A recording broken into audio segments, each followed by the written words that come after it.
Well, hello, folks. It is Between Two Sundays, the show where we talk about the readings from the Revised Common Lectionary as we've lived out of them and how we are going to live into them as well as we sit between them, between the two Sundays, or something like that.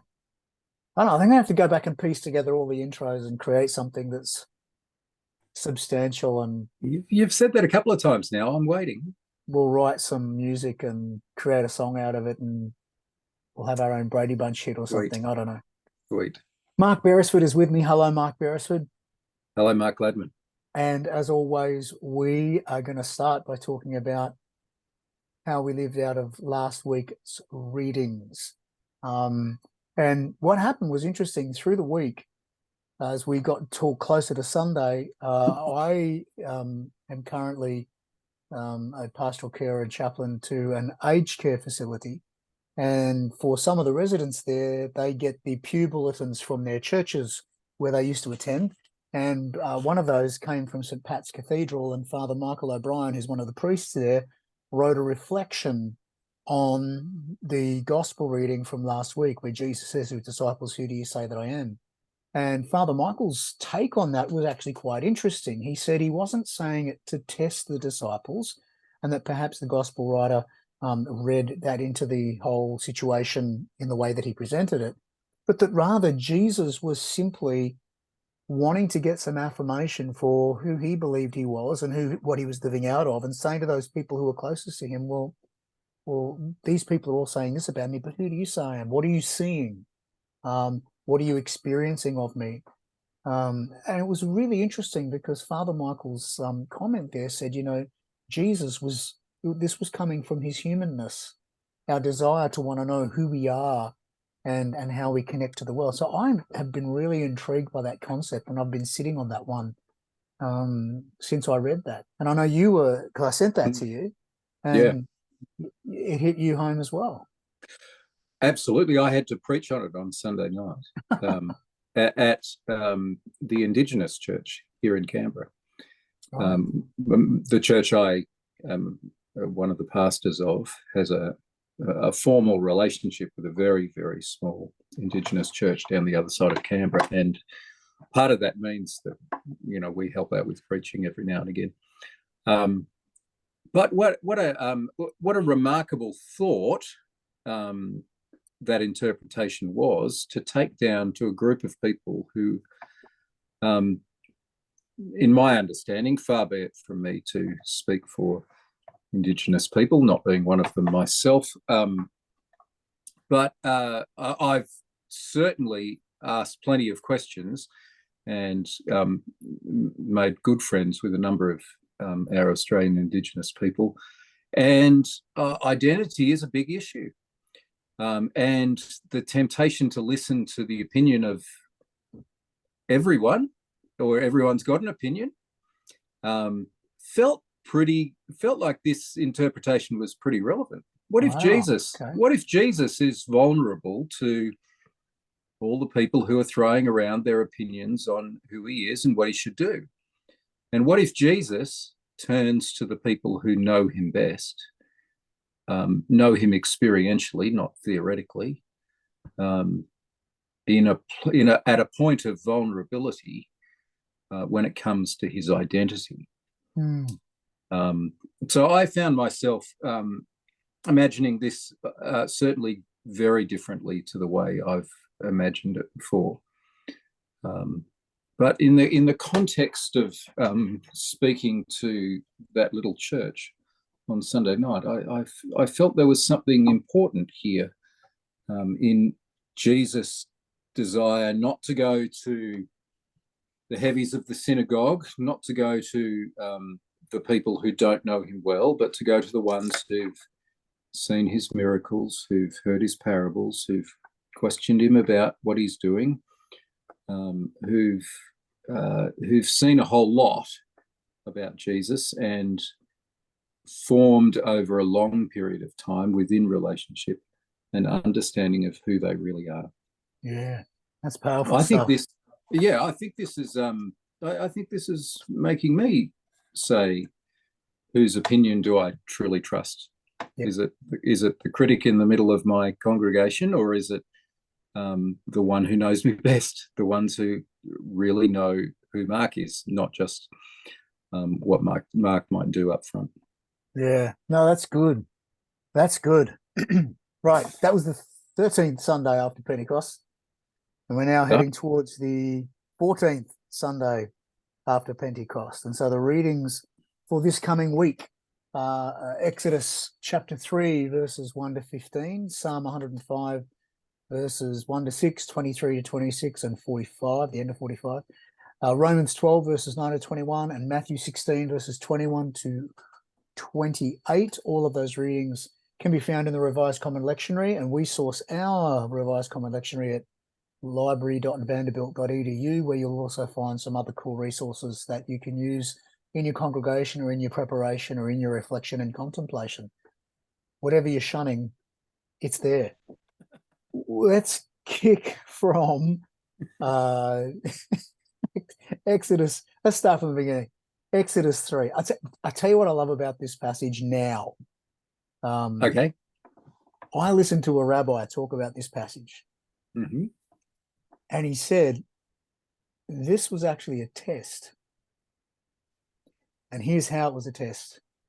He said, when a bush is on fire, how long would you have to stand there and watch it before you realized that the bush was not being consumed? Now, I've seen trees on fire, and the structure of the tree looks black. Of course it does. And there's flames on it, even, briar bushes and stuff like that. But it doesn't start to crumble down and fall away for quite some time.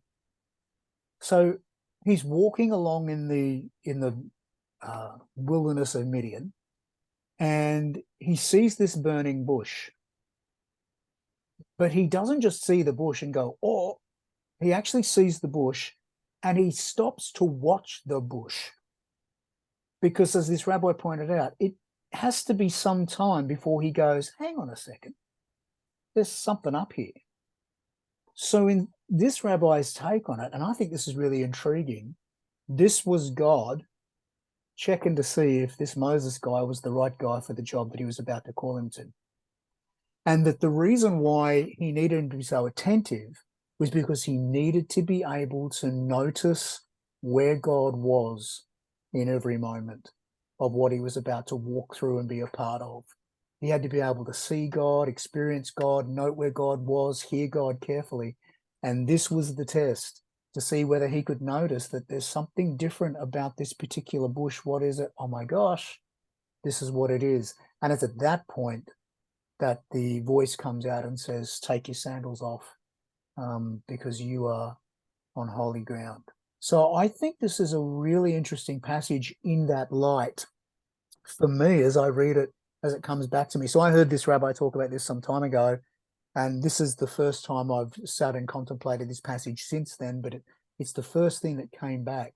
And I thought, if I was going to preach from this passage, I think there's something incredibly powerful about this idea of having our awareness so attuned that even something as subtle as a bush on fire that doesn't get eaten up, if we can attune ourselves to being open to God's presence in the same way, I wonder what amazing things we're passing by every single day because we don't often go out with that sort of attenuation to what's going on. I think this is a really, really cool passage to contemplate from that perspective, and it was fun to do it again as I reflected on those passages for this coming week.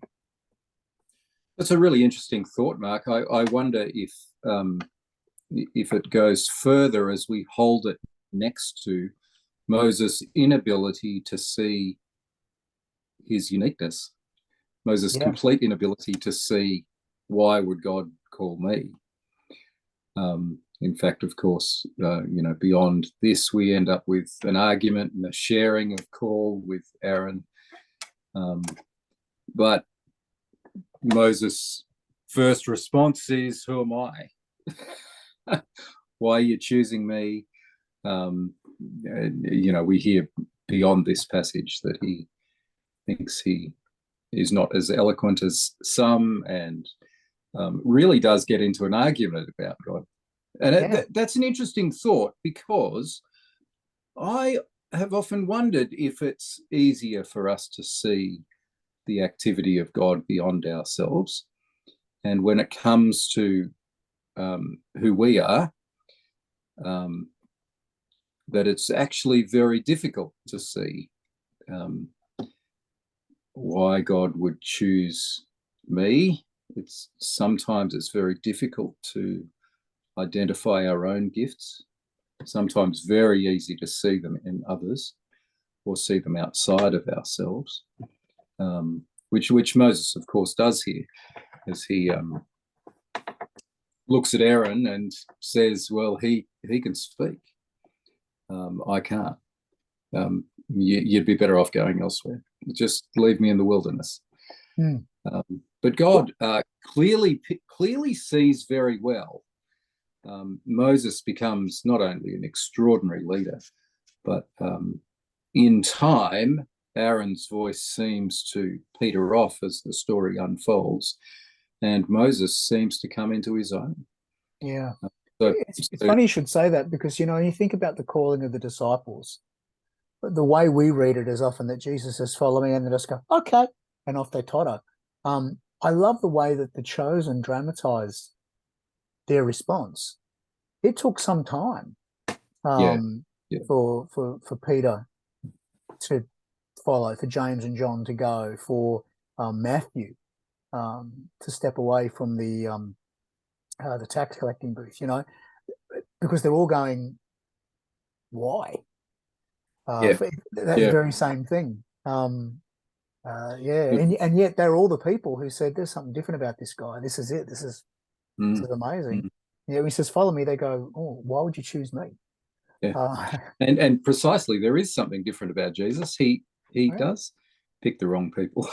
Yes. He does pick the little people. He's constantly seeing potential rather than seeing achievement. Yeah. And, in the picking of the disciples, and the picking of the tax collector, in the women, so well depicted in The Chosen as well. There is, these are ones that would be very easily overlooked. Absolutely. Yeah. Did you have more on Exodus? I mean, you might not. You're allowed to say no. I'm just trying to remember if I did or not.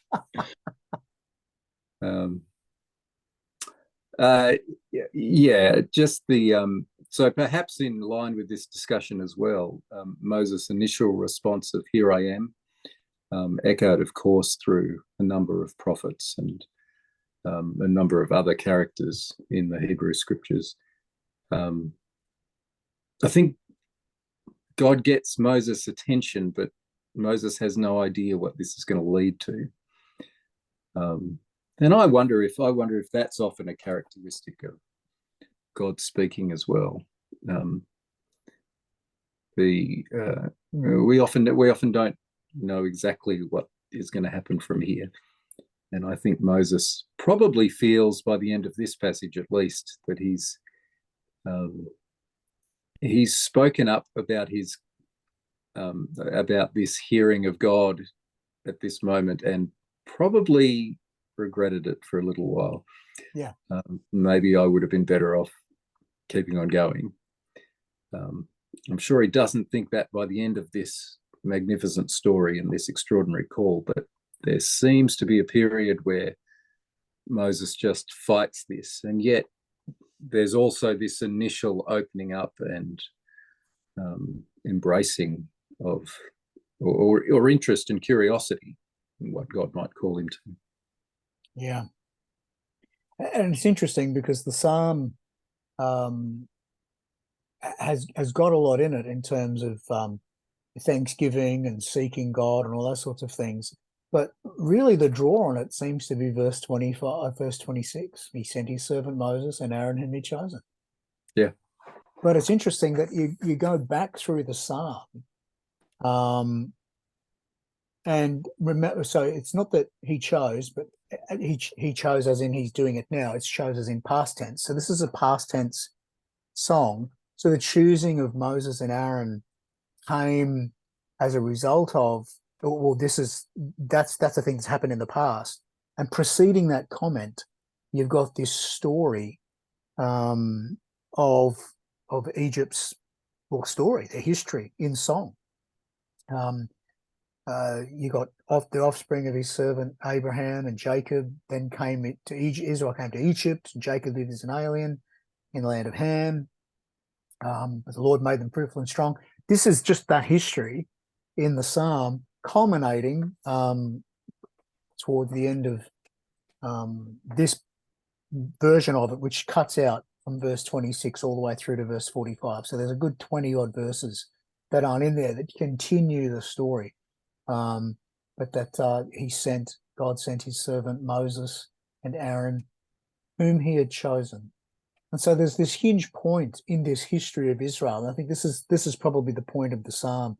This is this point in this history, in this story, where you have this person who, in the context of the story and how it goes, so the song doesn't pull this out, but in the context of the story, you've got this encounter in the wilderness where Moses is literally, and it's not just God that he observes, where he's drawn into this story. It's also, where God says in verse Exodus 3:7, I've observed the misery of my people who are in Egypt. I've heard their cry on account of the taskmasters. Indeed, I know their sufferings. There seems to be this sense of God saying to Moses, you noticed, I'm noticing, now come and notice this other thing with me. And for Israel, in this psalm, this is one of the hinge points. This is a big deal, that Moses and Aaron are chosen by God for this task. And this is a matter to celebrate in song wherever we gather to celebrate. I like that. There's something very appealing to me about this psalm's simple summary of God calling Moses and Aaron. As we've just read, this is an incredibly complex story where Moses initially seems open, then hears what's asked of him and is closed. Aaron never sees God face to face like Moses does, yet is dragged into this as a result of Moses' insecurity. There is this very, very human element to Moses' response and to Aaron's, to the need for Aaron to become part of this story. In some ways, it looks just like a mess of human insecurity and a compromise sort of solution. Yet the psalm just says it out straight. God called them both. Mm. And I really like that. There's a way of seeing this story as very complicated and unexpected, and very, very human. And God working with that human element.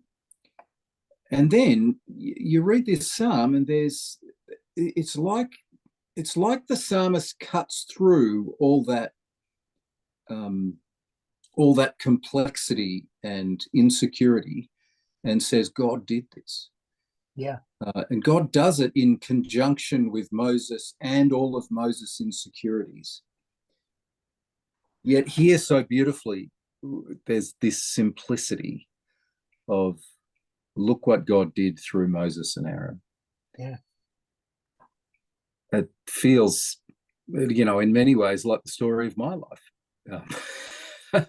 It just, I've argued with God through thick and thin when it's come to, initiating, going and training for ministry and the various positions that I've held over the years.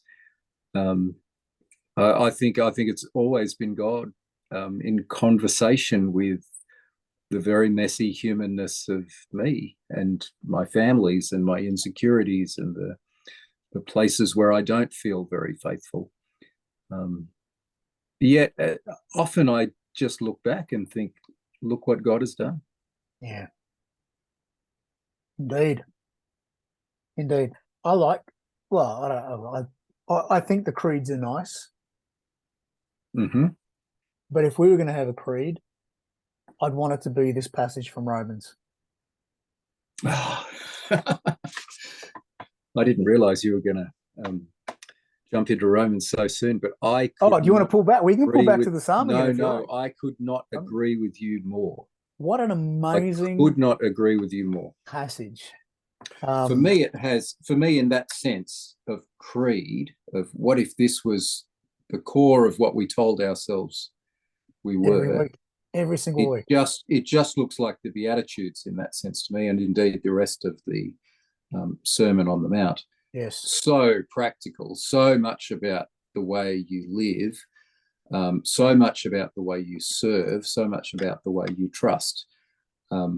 Very little about, tell me all the facts about God.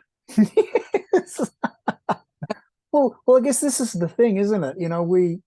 We've majored for so long, so many centuries, a couple of millennia, if you want to get technical. And most of that time, and not everybody, mind you, I know there's always been this element, and unfortunately it's been a fringe. Yep. But the most of that time, we've majored on what it is that we've got right in our heads, that what we know is right. This orthodoxy, Yes. right knowledge, Yes. this correct understanding, the technicalities of who God is and how God works, and getting all our I's dotted and T's crossed about what God can and can't do, and how the Trinity works, and whatever else you want to throw in there.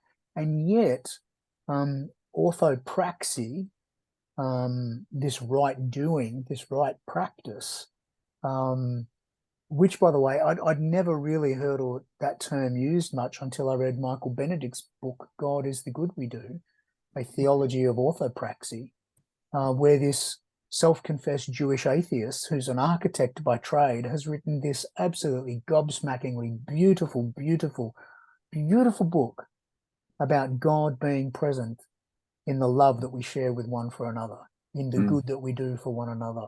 And here, Paul is really spelling that out. Maybe Paul doesn't have to say much about where God is or where Christ is in all of this, because you cannot let love be genuine, hate what is evil, hold fast to that which is good, love to one another with mutual affection, outdo one another in showing honor, yada, yada, yada. You can't do any of that without God being present, because that's where God is. Maybe this is, I'm just thinking now, maybe this is actually an indicator of where we find God and how we understand God. Yes. Because this truly is a call to practice with a right heart what it means to be human and what it means to share God with others. For me, this is one of those passages where it makes a whole lot of sense that we would be asked to live this way in a world that doesn't understand this, if we are followers of Jesus.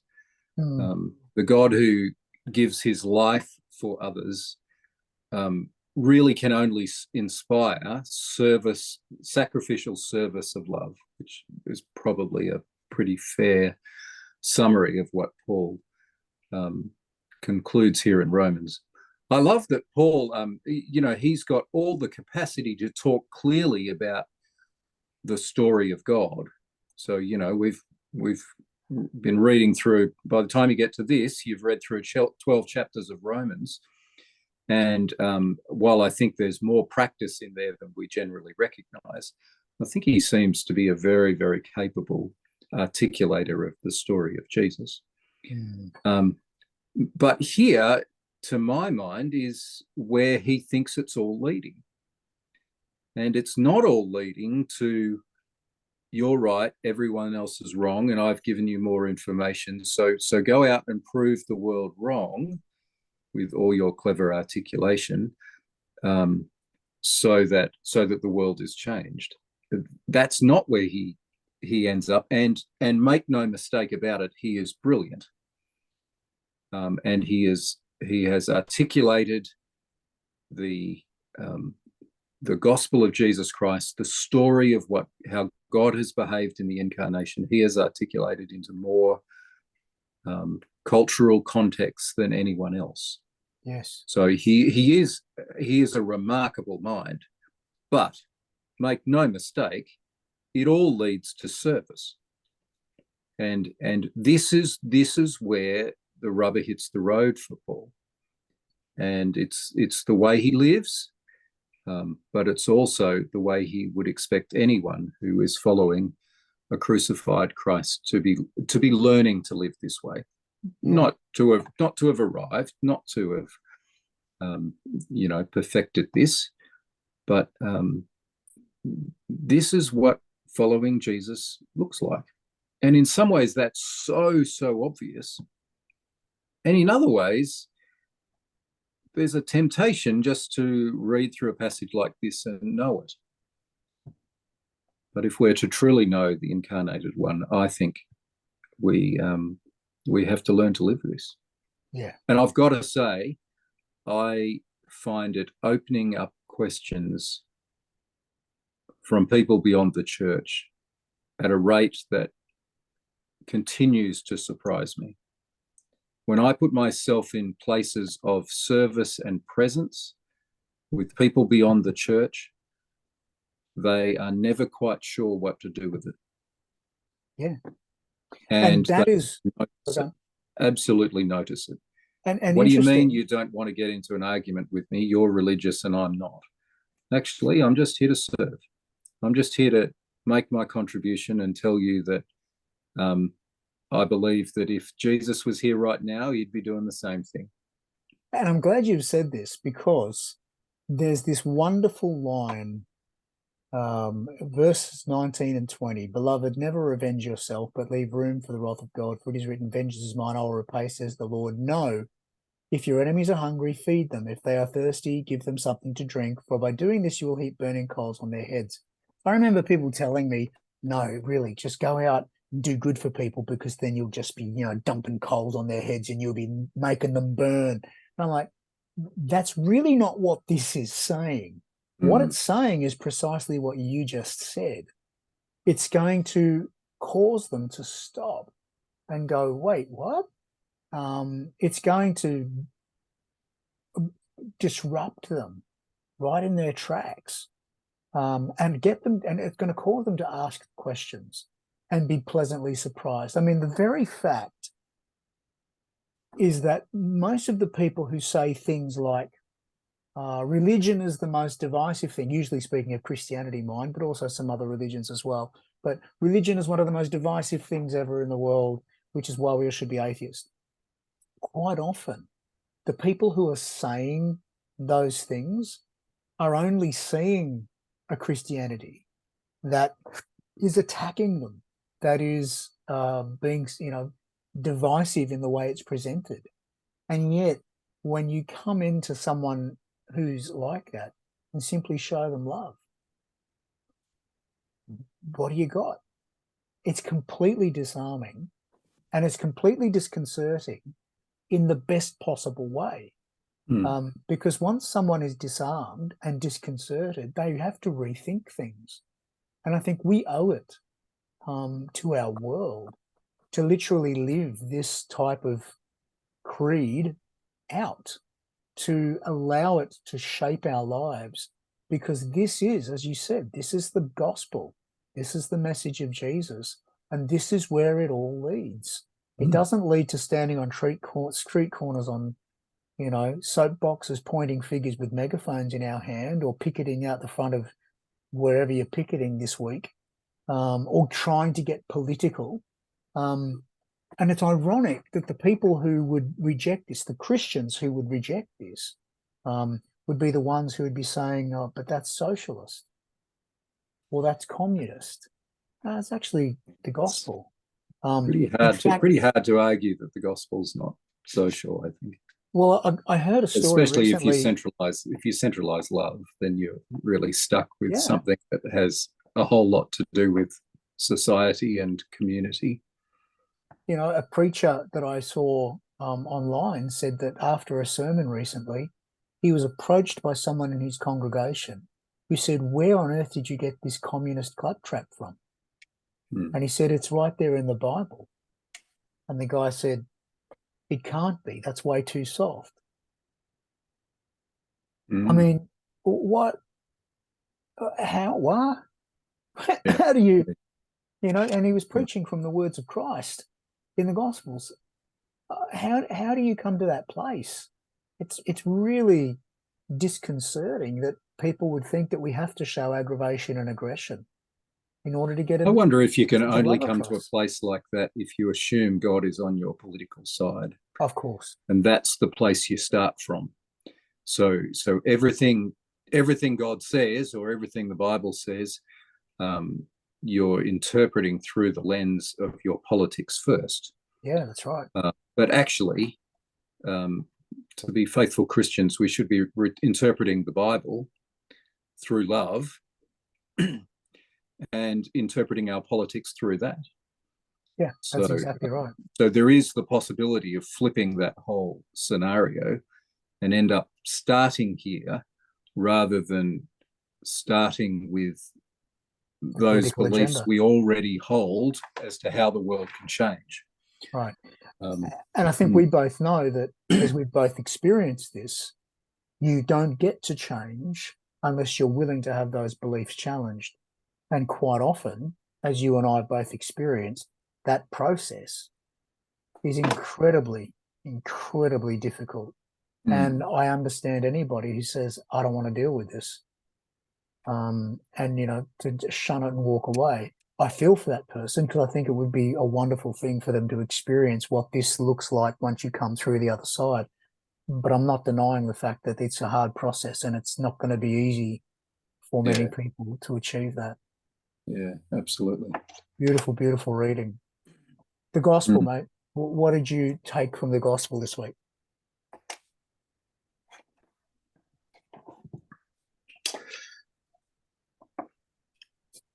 So I think it's really important for Sorry, us. I love the pause. I love the No, pause. It was kind of like, that's sorry, I was just trying to remind myself what the what it gospel was. Yeah, reading no, was.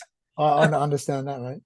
I think this is really a really important one to recognise that it follows immediately on Yes, from what we read last week. So absolutely. so we've celebrated this answer that may be revelatory or assuring to Jesus, but it's still recognized as truth. Jesus, we think we believe you're the Messiah. You are the Messiah. And this incredible affirmation that Jesus makes around that. Of course, it's worth noting that that passage finished with Jesus silencing the disciples about this insight. Yeah, And I think there's a very simple reason as you read through the Gospel of Matthew. And the very simple reason for that is they know who he is, but they have no idea what the implications are. And so immediately and repeatedly, Jesus begins to teach that he will go to the cross. So he will suffer, he will die, he will rise again.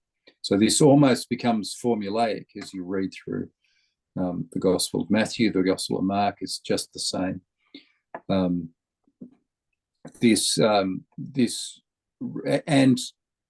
This repeated call of this is what Messiah will do, and it is so foreign that Peter has no problem with standing up to Jesus and saying, "Look, there's a better path for us to take here."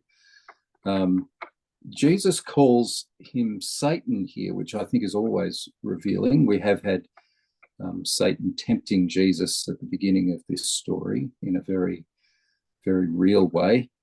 And I wonder if the temptation still exists in Jesus to do good the wrong way, to take another path, even if Jesus' motives would be good and pure and noble. he is refusing to take a path other than the cross. Yeah. And to me, that's quite significant. And of course, just as we've said with this Romans passage here, there is this inherent part of this story that assumes if you believe God is like this Jesus, if you believe God is one who will go to the cross, that you also will do the same. It's just the same as what Romans is saying. Paul has gone out of his way to say that God is the most radical lover of people, so you should as well. God is the most radical servant of others, so you should as well. And here we have the same pattern. Jesus will take up his cross. And the expectation is that we need to, we as followers of this rabbi need to be ones who are, again, at least learning to take it up ourselves.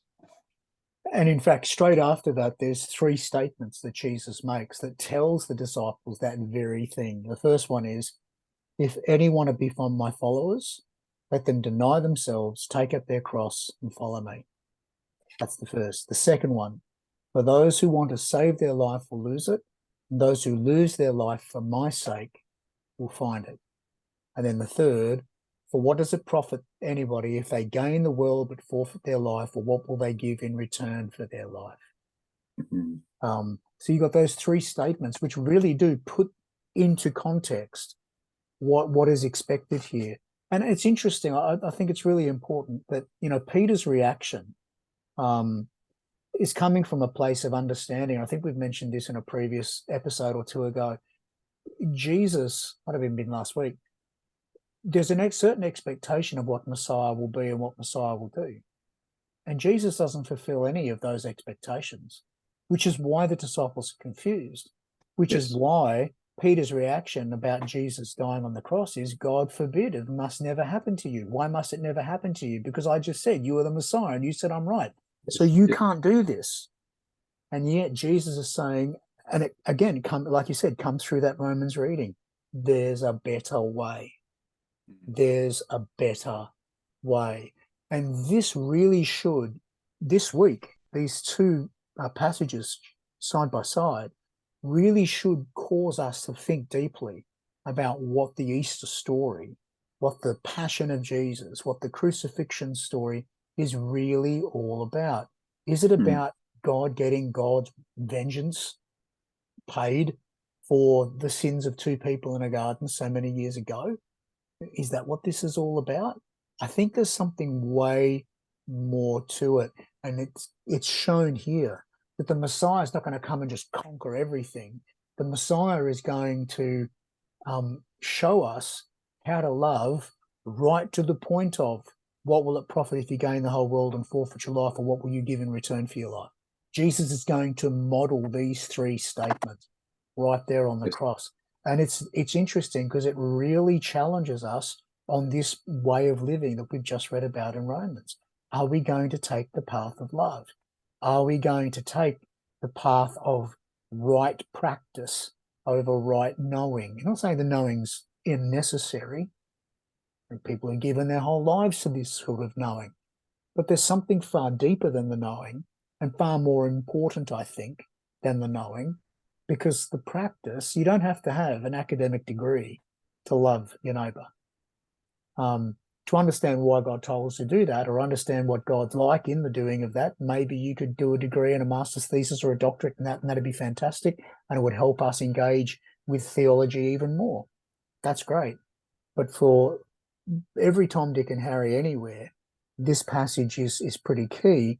And here, Jesus is saying, yes, I'm the Messiah, but no, it can't happen the way you think it's going to happen. It's going to happen a completely new way. I'm also challenged by the very last verse. Truly I tell you, there are some standing here who will not taste death before they see the Son of Man coming in his kingdom. Either A, Jesus is completely wrong. B, Jesus is talking about something that we haven't been able to pick up and work out yet, or C, Jesus has come in his kingdom. And I'm going to go with C, because I don't think Jesus was wrong, because I don't think he's going to make a statement that he knows can't be true. And what does that look like? Again, I think it looks like what we see in Romans, what we see in Jesus saying this is how it's going to work. And this all harks back to your kingdom come. The kingdom will come on earth as it is in heaven. And the way they're going to see the Son of Man coming in the kingdom is when they do this very thing Jesus is talking about, when they put it into practice, because then the Christ will live through them and the kingdom will begin to come. They literally will see the Son of Man coming in his kingdom because it will be happening through them, and they won't be dead. They'll be alive. I wonder if you can hear that statement at the end as an invitation to keep following, an invitation to just stick with me on this. Some of you will see the kingdom, you know, before any of you, before you taste death. So maybe there's this sense of just stick with me and we'll work this out together. There's an incredible patience shown by Jesus over these few chapters as he repeats almost verbatim what he has said over and over again around what is about to happen. A real patience with the disciples as they get their head around what is impossible to get their head around. They think, they ask their questions about what is this metaphor, what does he mean, and yet in a sense it's so plain that they have to but they really are being asked to reorient their entire understanding of the world. I was going to say, you can understand why they're confused. You can understand why they're asking for clarification, because in their head it's like, hang on. Yeah. You know? In their head, when someone dies, you put them in a grave and that's it. This is such a turnaround on their understanding of the universe. And it's really saying their understanding is limited rather than a suggestion that they're just wrong. This is the entire way the world thinks. This is we think within this system of the kingdom of the world, and Jesus is really inviting them to open up their imaginations, and indeed, as they follow him, to open up their the limitations of their experience, to include a God who will embrace death and from there live. That is so unreasonable for Jesus to, and I don't think he does, but to expect them to just get this. That is such a radical shift. It's a radical repentance is the right word. Not a repentance from sin, but it's certainly a turning around, a turning to God in a way they have really very limited capacity to understand. Yet Jesus patiently invites them on a journey. Come and watch, come and see, come and see how I'll behave. Let's make sure you see me after, as after my death. Let's make sure you see me in Galilee, and we'll talk then about what the kingdom of God really looks like, what it's really asking of you, what its capacity really is.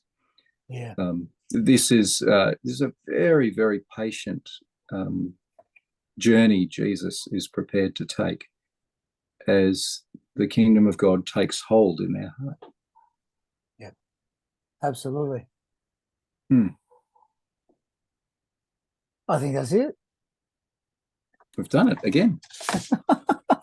The 14th Sunday after Pentecost. I know. The readings for this week were Exodus 3 verses 1 to 15, Psalm 105 verses 1 to 6, 23 to 26, and 45b. Romans 12 verses 9 to 21, and Matthew 16 verses 21 to 28. Do us a favor. As you reflect on these after you've listened to the show, go away, have a think through them, chew through them, contemplate them, lectio divina them, do whatever what you do with them. If you've got some thoughts, ideas, things that you want to share, please do send them to us. If you're watching on YouTube, comment down below. If you're listening on one of the podcast hosts, see if you've got a place where you can comment, and on Spotify you definitely do, because we've got a question there. You can click on that, answer us there. Send Mark, make a comment on his website at barefootfollower.life. Jump onto Instagram, hit the DMs at monkindocs, or send us an email at between2Sundays@gmail.com. Find us somewhere to tell us what you think, because we'd really love to hear what it is that the Spirit has been speaking to you as we learn about these passages together. Yeah. Anything to add, mate? Yes, the World Cup rugby starts soon. And I want to cheer for the mighty Wallabies. Right. Which is why I'm wearing my shirt. I have a good track record on cheering recently because, of course, I'm the chaplain to the Gungahlin Eagles Rugby Club, and for the first time in 20 years, we won the first grade competition on Saturday, and better still, for the first time since 1978, we won the fourth grade. So there you go. That's my final contribution. Amazing. Amazing. Like 45 years. Yeah. Extraordinary. How about that? Just extraordinary. That's awesome. So that's my contribution. I'll be contemplating God as I watch the game they play in heaven. You like the ice hockey too, huh? All right. On that note, bless you, folks. Thanks for listening and watching whatever you've done with us this week. And we'll see you next week for another edition of Between Two Sundays. Until then, see you, Mark. See you, Mark. Thank Cheers, you. everybody.